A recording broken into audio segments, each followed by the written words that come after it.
Don't become so obsessed with something that you lose your sense of reason or it costs you your friends.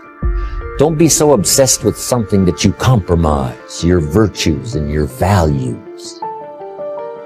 So beware of what you become, pursuing what you want.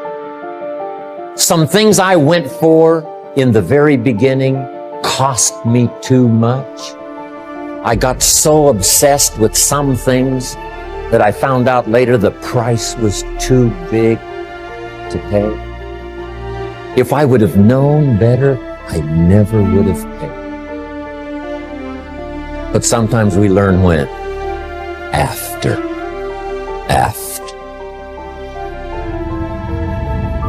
These are two things right now in the world which is taking almost 95% of human energy: money and sex. These two things are right now consuming almost 95% of human potential. Is it so? Even 95 is a conservative estimate. Yes, almost 100%. As money is in your pocket is good and nice, similarly if sex is in your body, it is nice. But if it enters your head, it becomes a perversion. It's gotten into people's heads. It's not in their body, it's gotten into their heads. If it was in their body, it wouldn't be all the time. It would be only sometime, isn't it? It's gotten into their heads and it's all the time. This is a disease. There is a way of being so anxious about physical pleasure, so afraid that you won't make it, that you grab it too hard, that you just have to have that thing. And if you do that, you destroy it completely. And therefore, after every attempt to get it, you feel disappointed. You feel empty, you feel something was lost. And therefore you want it again. You have to keep repeating because you never really got there. You've got to have a better plan for your life. It's not from outside the things that make us unhappy. Greatest, devastating unhappiness is to be unhappy with yourself. There's an ancient phrase, here's what it says: if you try to save your life, you will lose it. But if you will lose your life, meaning if you will invest your life, that's the best way to save it and to multiply it many times over. So here's the phrase: investing life into life has the potential of creating miracles. Investing life into life.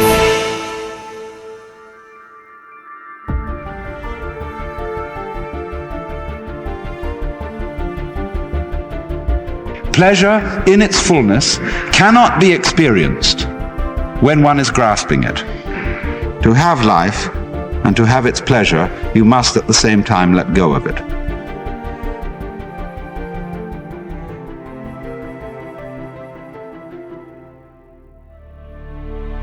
Every experience is a success.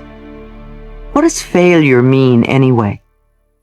Does it mean that something did not turn out the way you wanted it to, or the way you were hoping?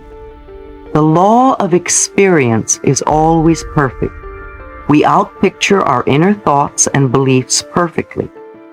You must have left out a step or had an inner belief that told you did not deserve or that you felt unworthy. It's the same way as when I work with my computer. If there's a mistake, it's always me. It is something I have not done to comply with the laws of the computer. It only means that there is something else for me to learn. The old saying, if at first you don't succeed, try again, is so true. It doesn't mean beat yourself up and try the same old way again. It means recognize your error and try another way until you learn to do it correctly. I think it's our natural birthright to go from success to success all our life. If we are not doing that, either we are not in tune with our innate capabilities, or we do not believe it can be true for us, or we do not recognize our successes. When we set standards that are much too high for where we are at this moment, standards that we cannot possibly achieve right now, then we will always fail. When a little child is learning to walk or talk, we encourage it and praise it for every tiny improvement the child makes. The child beams and eagerly tries to do better. Is this the way you encourage yourself when you're learning something new? Or do you make it harder to learn because you tell yourself that you're stupid or clumsy or a failure? Only by practicing over and over do we learn the new and make it a natural part of us. When you watch an accomplished professional in any field, you are looking at innumerable hours of practice. Don't do what I used to do. I would refuse to try anything new because I didn't know how to do it and I didn't want to appear foolish.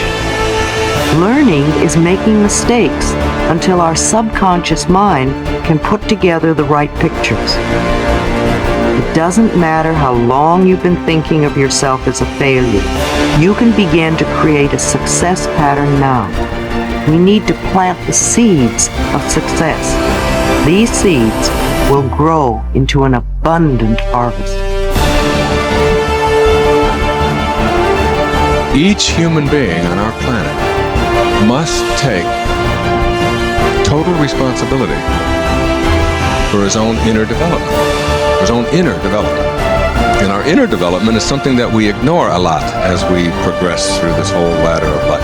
And I think of a metaphor. A metaphor is like a candle, and the candle flame that is burning inside of you, all right?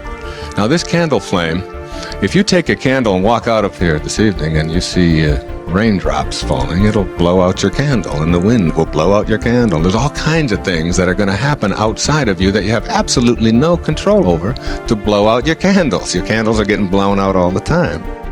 We have an inner candle flame that must never flicker, though the worst goes before us. And that's perhaps the highest place we can get to in our lives, is to understand that what our own inner development symbolized by that candle flame must never change, must never even flicker. It is our responsibility, not only for ourselves, but for our children as well, to raise them to believe that whatever is going on inside of you is entirely up to you. You own it. It is yours. I'm going to give you another truth. Everything that is happening to you, whoever you are listening right at this moment, everything that's happening to you in your life, you have a voice in. You are creating. If you're not getting along with somebody on the job, if you're having difficulty in your relationships and feeling victimized, if your children don't respect you, look at yourself first and say, what is it about me? And what can I change in order to help myself not feel victimized?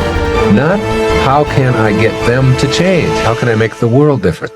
It's one of the fundamental problems, is that people want the world to be different than it is.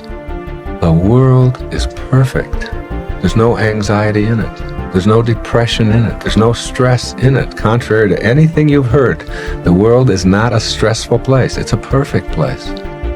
You are a part of that world. You are part of the universe. Your perfection is also in your own creation. You're not a mistake. None of it is. There's only anxious thinking. There's only stressful thinking. There's only angry thoughts. There's no anger in the world. When you stop having that and replace that with this serenity of thought, this peace inside of yourself, you don't even know how to be victimized anymore. It's not like you learn all these strategies. You become healing instead of becoming poison. You are effective rather than trying to get there. You live it. You see, when you get enough inner grace or inner peace or serenity, whatever you want to call it, feel really positive about yourself, it's almost impossible for you to be controlled and manipulated by anybody else.